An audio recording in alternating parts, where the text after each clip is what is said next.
Tyler, have you heard about this new internet monster? Like, I've heard it's a real thing. It poses as a family member, and then it calls you on Skype, and after that, it's attached itself to you, and you're a goner. I hadn't heard of that, but I mean, Nathan, you called me.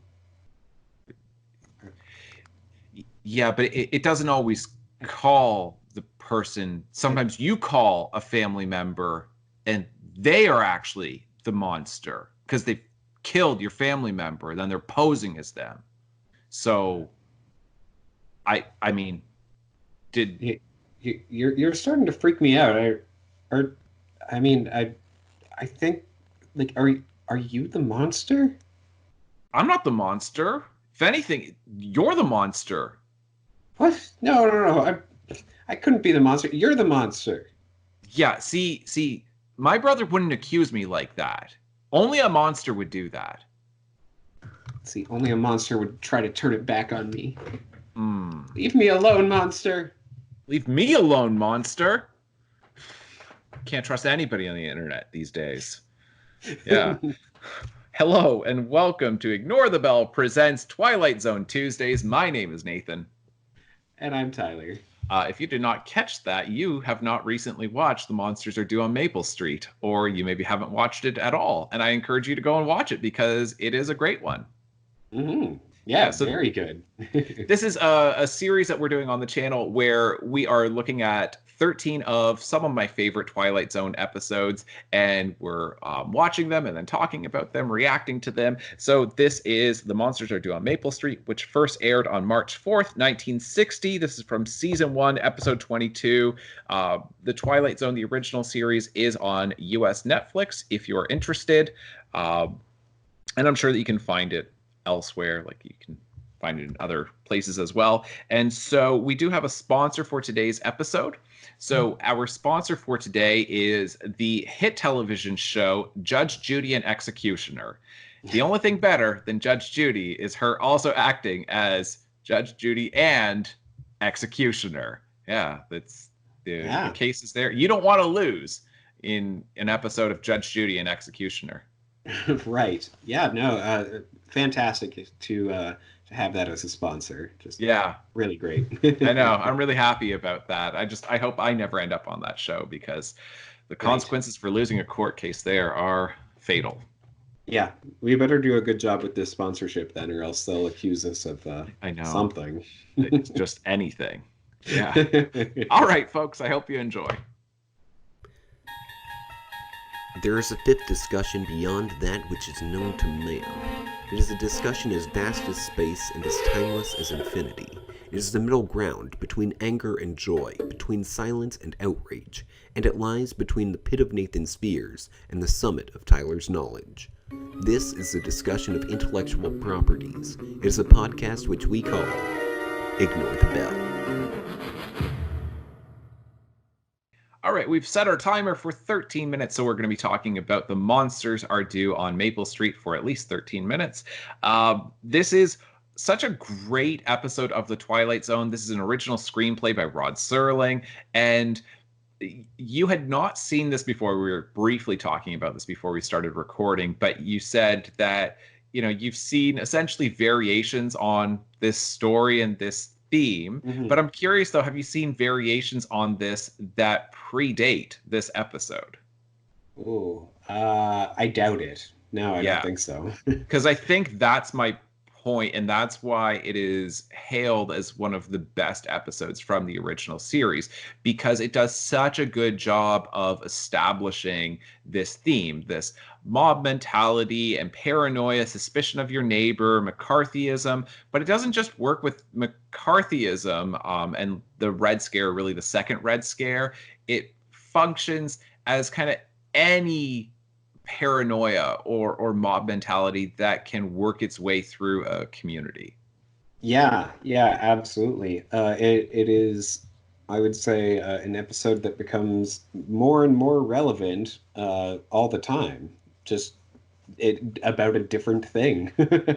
Yes, that it continues to be applicable, right? Yeah. And that's the great thing, because it certainly fit with what was happening with McCarthyism in the 1950s in the United States, and the communist hysteria of you can't trust your neighbors. And there is a certain amount with McCarthyism where you look at it and you say, because I think a lot of people who didn't live through that era don't understand, and I'm like, I've studied history and I've taught history a fair bit, so I feel like I'm pretty comfortable with understanding it. But for people who did not live through that era, they don't understand that it being in the midst of the Cold War of the United States versus the Soviet Union was a frightening thing, and that there was a legitimate fear that communism would continue to spread, because communism is an ideology that really only functions if it's global.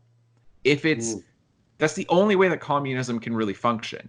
And that is like Marx's original vision behind it, right? Workers of the world unite in the Communist Manifesto. And so because communism doesn't work if you've got some capitalist countries and some communist countries, because the capitalist countries are not going to engage in any kind of trade with communist countries, because, well, a capitalist country is like, we need money, and a communist country is like, we don't participate in that form of economics.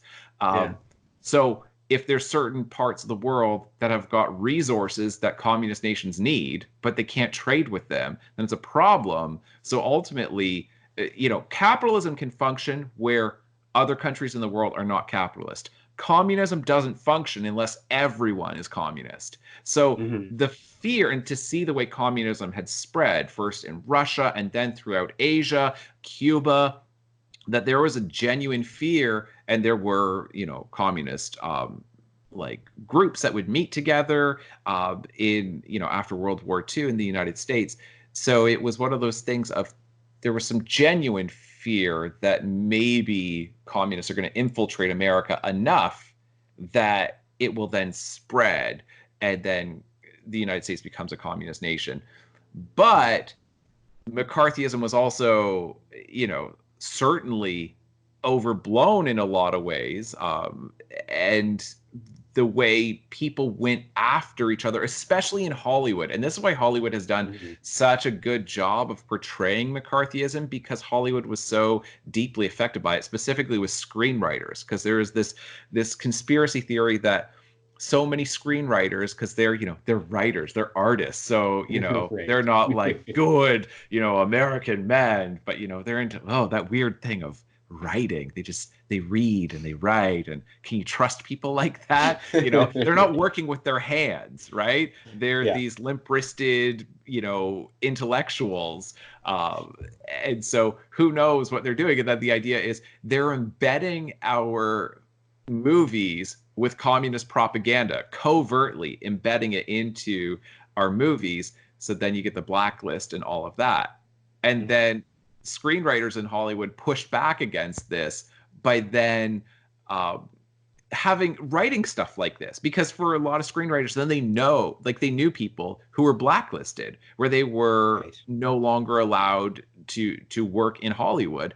And so you get this, because this is an interesting episode, because like the end credits, and I want to point this out, the end credits are kind of different, like the closing narration, where Serling says, the tools of conquest do not necessarily come with bombs and explosions and fallout. There are weapons that are simply thoughts, attitudes, prejudices to be found only in the minds of men. For the record, prejudices can kill and suspicion can destroy. And a thoughtless, frightened search for a scapegoat has a fallout all its own, for the children and the children yet unborn. And the pity of it is that these things cannot be confined to the Twilight Zone. Yes. Like, this is really direct of, this isn't really a Twilight Zone episode.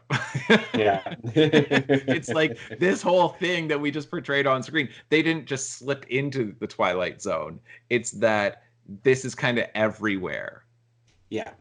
No, I know, and I did really, really like that, because it's so true. It is, this episode in particular, sure, like the things that we are seeing are in the Twilight Zone, but it's not confined to the Yes, Twilight Zone. The exactly. fact that this, is pervasive and is just, throughout the world, our world.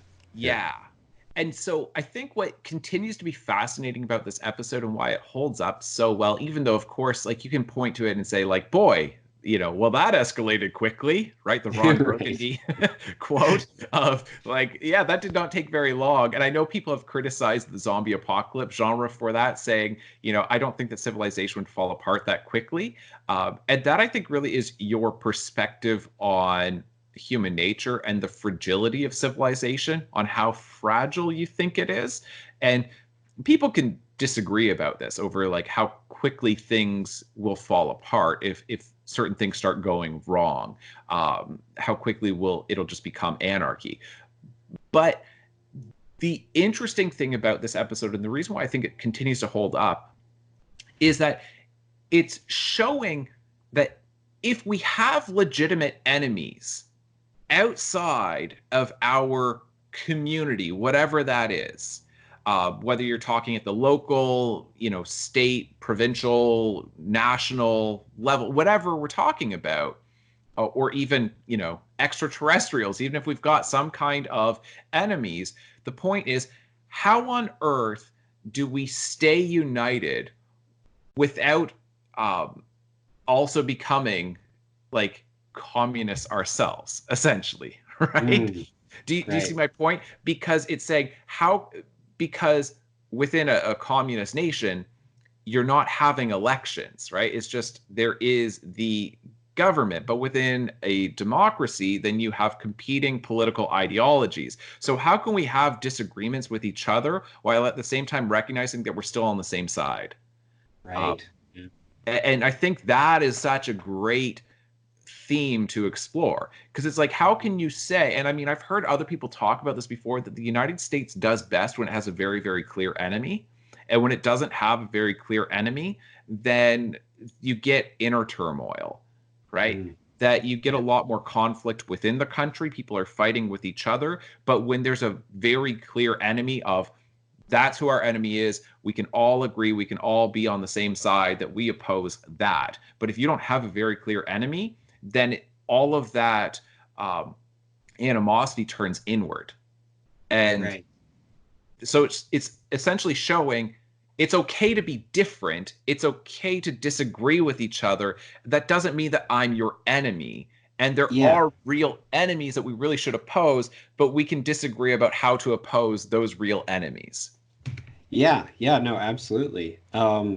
Yeah, this episode really does do such a great job of showing that of, you know, oh, how can you be defending that person? That Yeah. must mean that you're the actual enemy. And it's like the Yeah. only way that you can know is if you're the problem, or if you know who the problem really is. And yeah, just it it becomes these disagreements about like these disagreements about or isn't a communist or monster or whatever Yeah. um, spills into okay, well, if we can't agree about this, then clearly you must be on the other side of things. And it's like, well, Exactly. Yeah, that's yeah, exactly it. And that's like what so much public discourse has turned into, especially if you're looking at something like the online communities that we have. If you're looking at yeah, like Twitter, for instance, then if somebody does something awful and then, or even something that's dubious, it's questionable whether that was the right thing to do or not. If there's allegations made against somebody, and then somebody who had nothing to do with the incident defends that person even a little bit, then it's, well, you're a monster too. And everybody right, go and get that person, yeah, because they kind of defended the person who maybe did something, right, right? And yeah, like, because that's exactly what happens online. There's an allegation, oh, that person did this, maybe, we don't know, it hasn't gone to trial or anything like that, but somebody said that they did this, and everybody's like, I knew they were a monster all along, I never trusted them, they, like, you know what I mean? And then somebody's like, Yeah. I worked with them, they were perfectly fine, I had a good experience. I don't know if it happened or not, but you guys seem to be blowing this out of proportion. Everybody's like, oh, you're a monster too, get that person. Yeah. Yeah. Yeah, no, absolutely. Yeah, and so one of the reasons why this episode remains so relevant is because we do keep having different enemies, and because this is such an extreme example of, you know, the monsters being extraterrestrials who look like us but Yes. are just different, then it can apply to literally any enemy that ever appears, you know, Right. like whether it's you know, uh Al Qaeda, or you know, Yes. or North Korea, or anything, then it's like, well, maybe we have spies here, and you know, we don't actually know if we can trust them or not. And Exactly. it's, yeah, it's just it's so incredibly well done. And yeah, I mean, the like obviously the era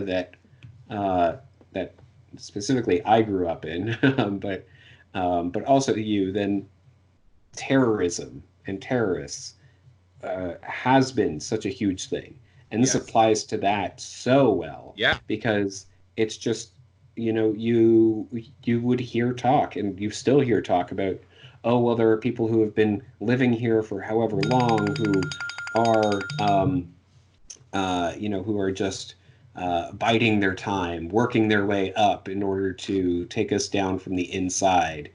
And yeah, it's just, it's something that still happens, and still that people still fear will happen. Yes. And at the same time, some of those fears are rational. Yes, yeah.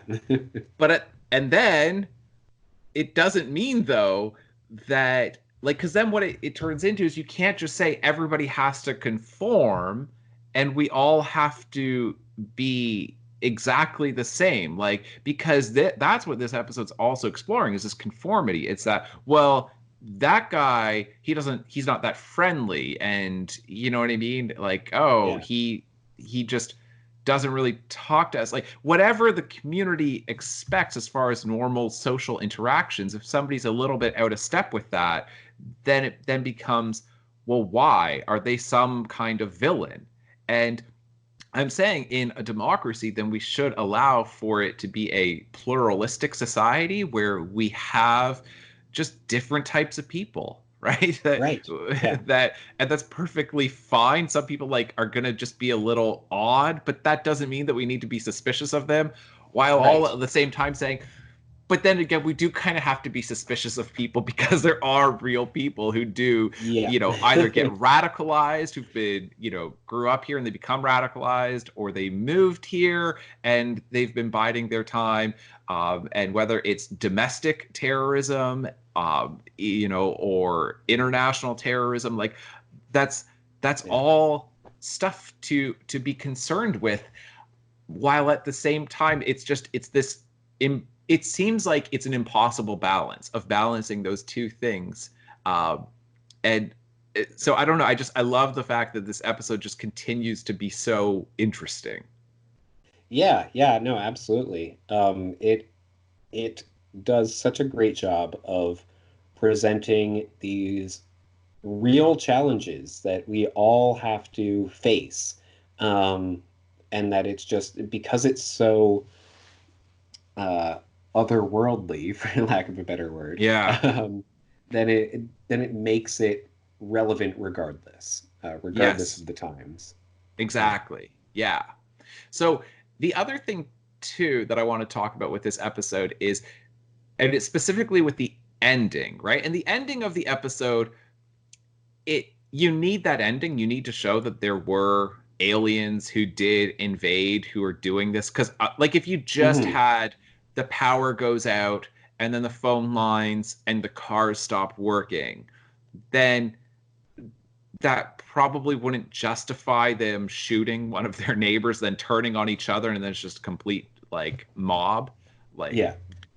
but because you then get them messing around with, okay, turn on that car, turn on those lights, turn off the lights, and really messing with them, then it makes more sense.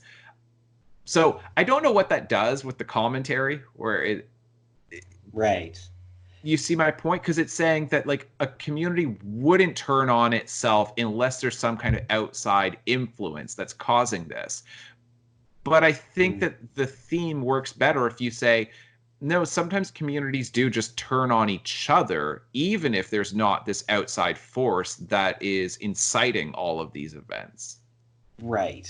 Yeah. Yeah. No, I mean, it is, that is interesting because it is, um, I think, I think that this episode would work regardless, but you wouldn't get the same kind of, lights on specific houses or whatever going on. So that just accelerates the Yeah. suspicions and uh, the outrage.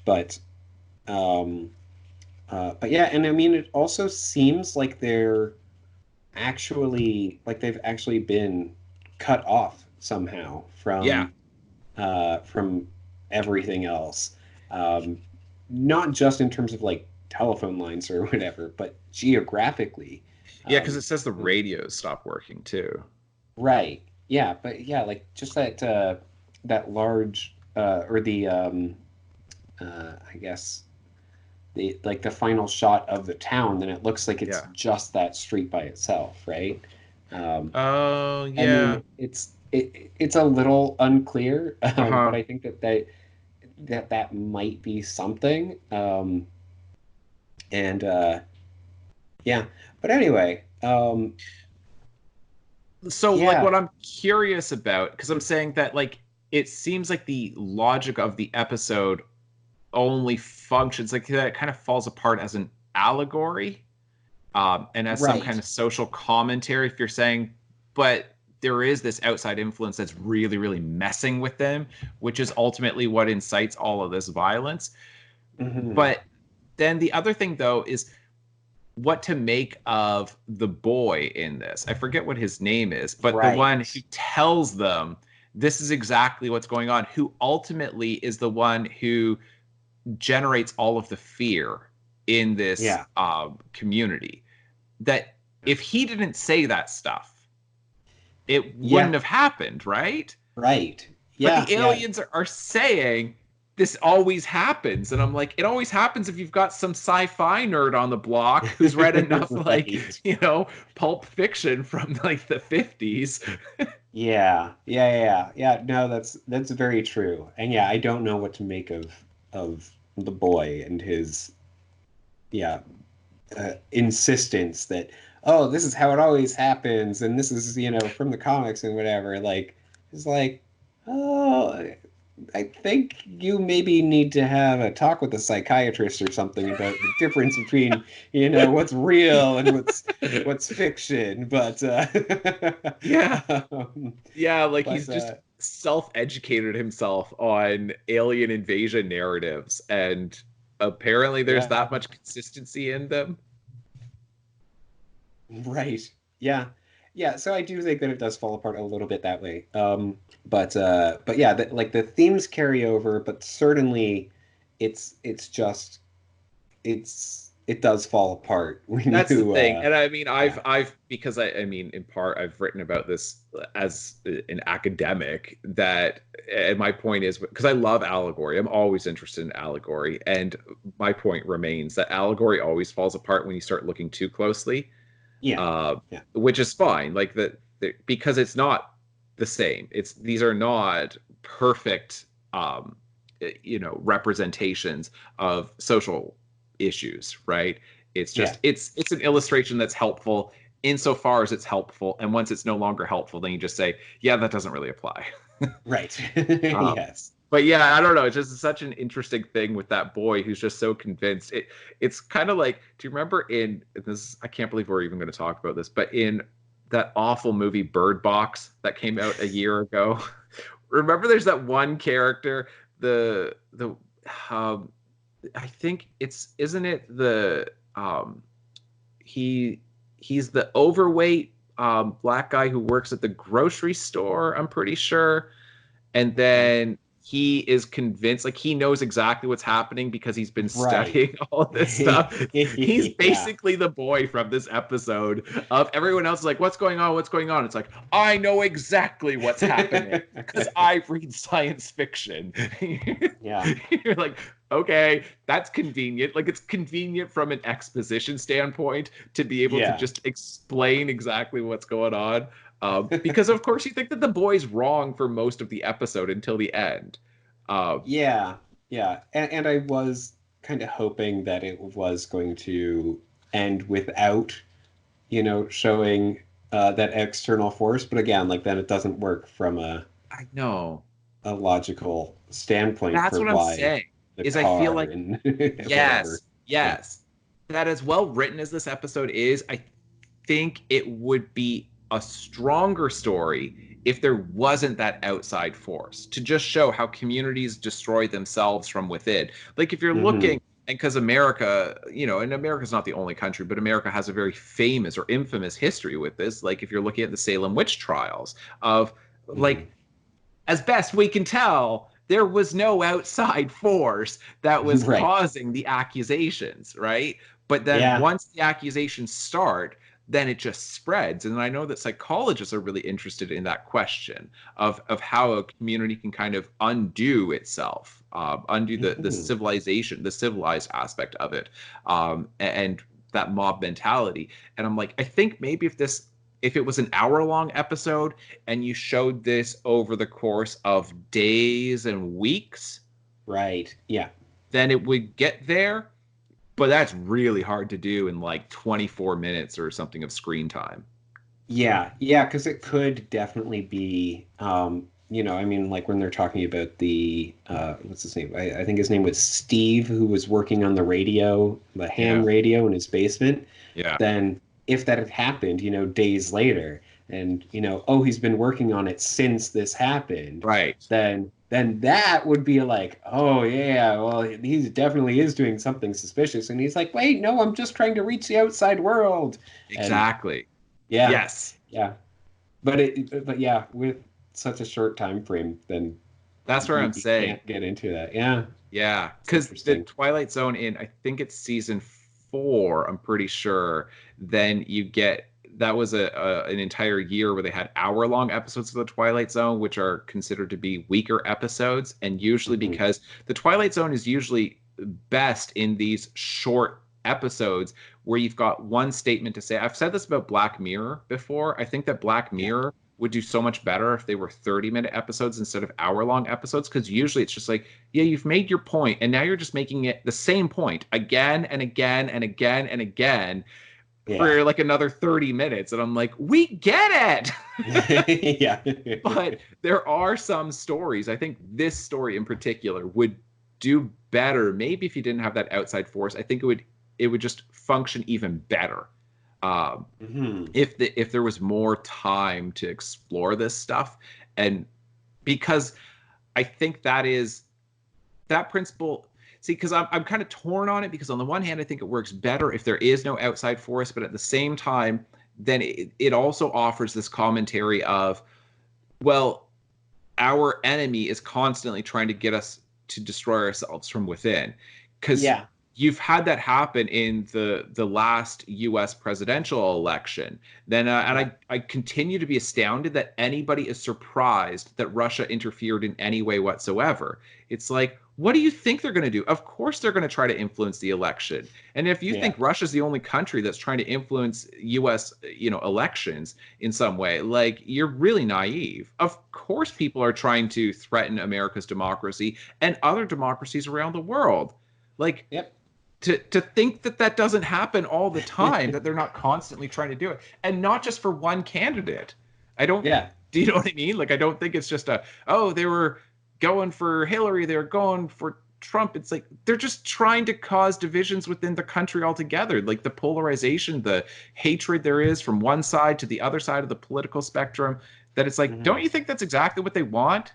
like, autocracies, dictatorships in the world, don't you think they want democracies to fall apart from within by causing us to just like turn on each other and act like we're all the enemies when we already agree with like democracy and freedom and liberty and, like, you know what I mean? Yeah. Like, that's why I'm kind of torn on it because I think it would work better in some ways without that outside force, but at the same time, it's kind of cool of having that outside force just doing just little things Right. to cause ourselves to just turn on each other. Yeah. Yeah. Yeah, no, that's a fair point. Yeah, a lot to chew on with this episode. Yeah, there really is. It's I don't think it's not as compared to some Twilight Zone episodes.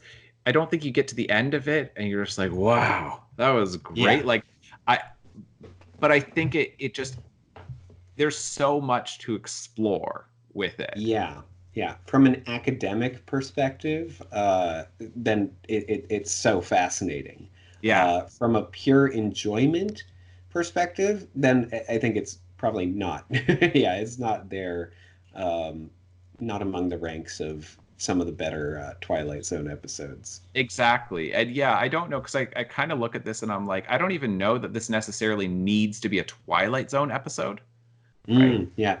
That I think in some ways this could function as a standalone story, like outside of the series, or as a part of a different series, like a different anthology series. Because there's some of them where you go like, oh, that's just such a Twilight Zone episode of somebody who's in our reality, and then they just kind of slip into this other one, and then they come back, right? Right. Yeah. But yeah. Anyway, I really like this one. I've talked about it a whole bunch before. I've taught it to different classes, and it always, like, I mean, I haven't watched it since the last election, and so yeah, just thinking about how like Russia did that, I'm like, oh yeah, it applies there too. Right. Yeah. Yeah. Anyway, I hope that you folks enjoyed, and we'll see you next time. Bye. Bye. Imagine, if you will, subscribing and hitting the notification bell. Leave your comments below and maybe, just maybe, you'll receive a response. All for a channel referred to by many as Ignore the Bell.